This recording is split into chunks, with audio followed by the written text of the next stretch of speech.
welcome back for another video. My name's Krista. If you're new to this channel, I post videos every Friday about health, nutrition, and wellness topics. So don't forget to subscribe and like. And this week, we are going to talk about intuitive eating principles that will help you stay on your sugar-free lifestyle starting this January. So if you want to join the sugar-free challenge, it starts January 1st. I will post a link to the PDF in the description box below, and that's just a Google Doc you can take and print it out. And that will give you the guide on tapering off sugar for the first 6 weeks of the year, and then how to maintain the lifestyle for the rest of the year or for the rest of your life if you'd like to maintain a lower sugar lifestyle and stay healthy and lose weight and feel better and have good mental clarity and live a longer life. I'd really highly recommend that you join in. So again, if you're joining the sugar-free challenge, type I'm in the description box below and give this video a thumbs up. So today, for our video topic, we're talking about intuitive eating. Now, this will not be an exhaustive list of intuitive eating, but I will post some links in the description box below about where you can get more information on the 10 full principles of intuitive eating. Today, I'm just going to talk with you about 5 of the principles that I think are super helpful to help you be successful in this sugar-free challenge coming up. Principles that I use every day to help me just be aware of what I'm eating and how much I'm eating. So the first intuitive eating principle I wanted to talk with you guys about today is honoring your hunger. So number 1, make sure when you're about to eat that you take note of how hungry you are. Are you actually hungry?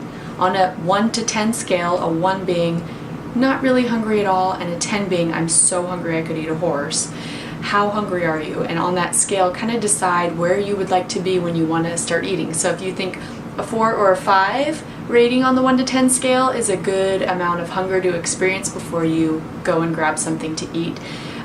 Basically, it's just a rating scale that tells you and gets you more aware of when you're actually hungry and when you're not, because a lot of times with the dieting and just like the deprivation lifestyle that people get themselves into, they ignore their hunger and it becomes difficult to identify when you're actually hungry.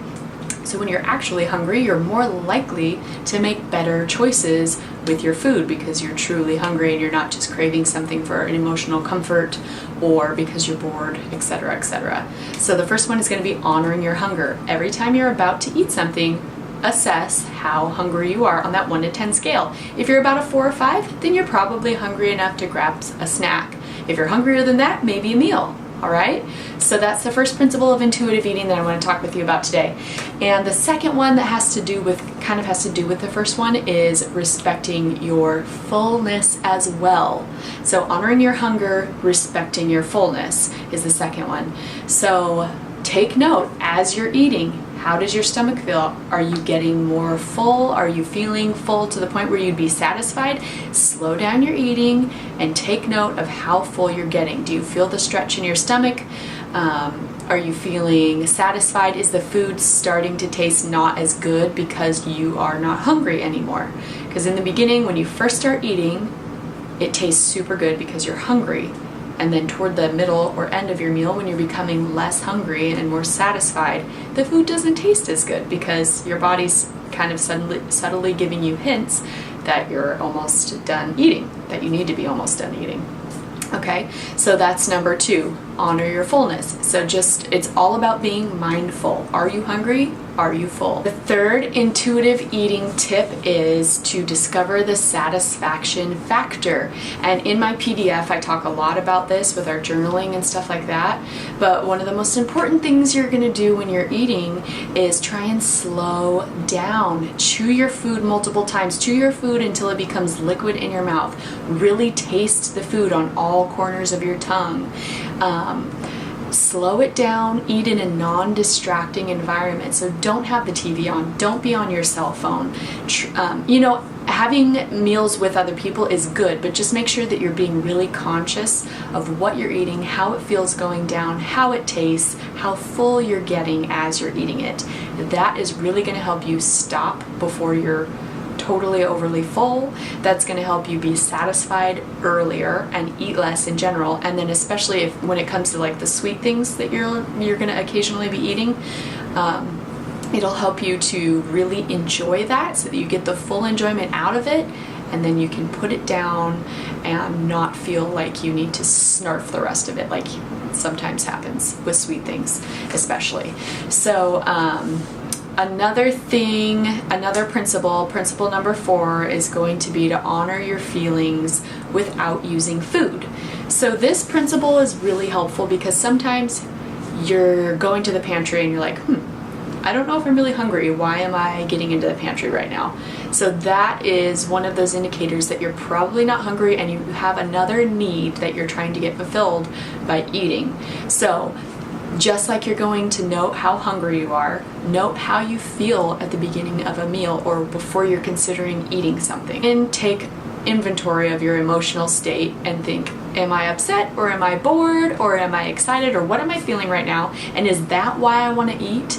And then you can rate your hunger too, just like principle number 1, and say, am I actually hungry? So let's say you're a 1 or 2 on the hunger scale and you're stressed out because you've got a upcoming review at work or something like that, then you know, okay, I'm probably not hungry. How else can I meet this need?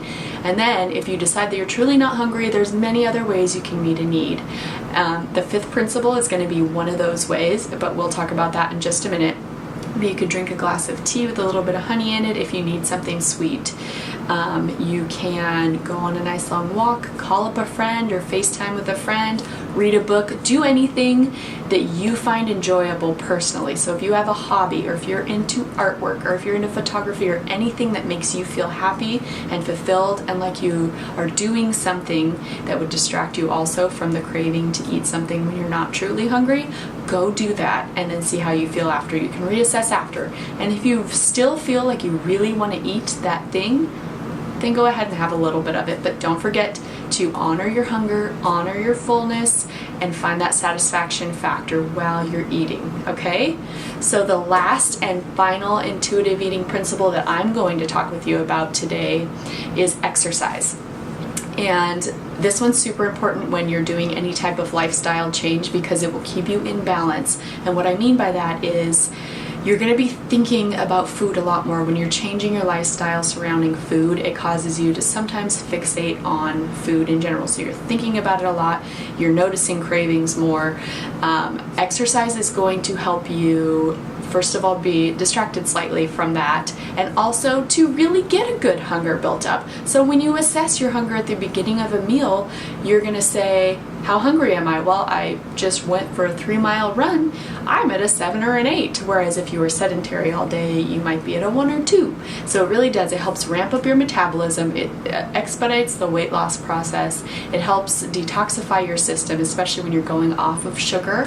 Helps decrease inflammation, prevents you from getting as many colds throughout the winter season, which is coming up, you guys. So just another way to really support yourself in going through with this lifestyle change of giving up sugar. So try and put all 5 of those principles into your daily practice. And if you can't do all 5, start with 1 or 2. Take it easy on yourself, see how you feel, and then you can add on some more of the principles as you go. Now again, if you're interested, I got all of these principles from Evelyn Tribble's book called Intuitive Eating.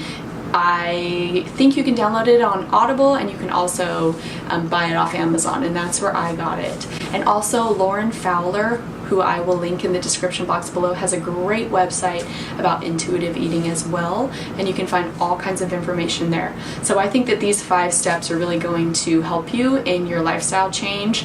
And again, don't forget to subscribe and like. Next week we're going to have another video that's going to be helpful in getting off the sugar and starting that sugar-free challenge in January. So again, don't forget to let me know if you're joining the challenge by typing I'm in the description box. Don't forget to give us a thumbs up, and I will see you next Friday. Take care.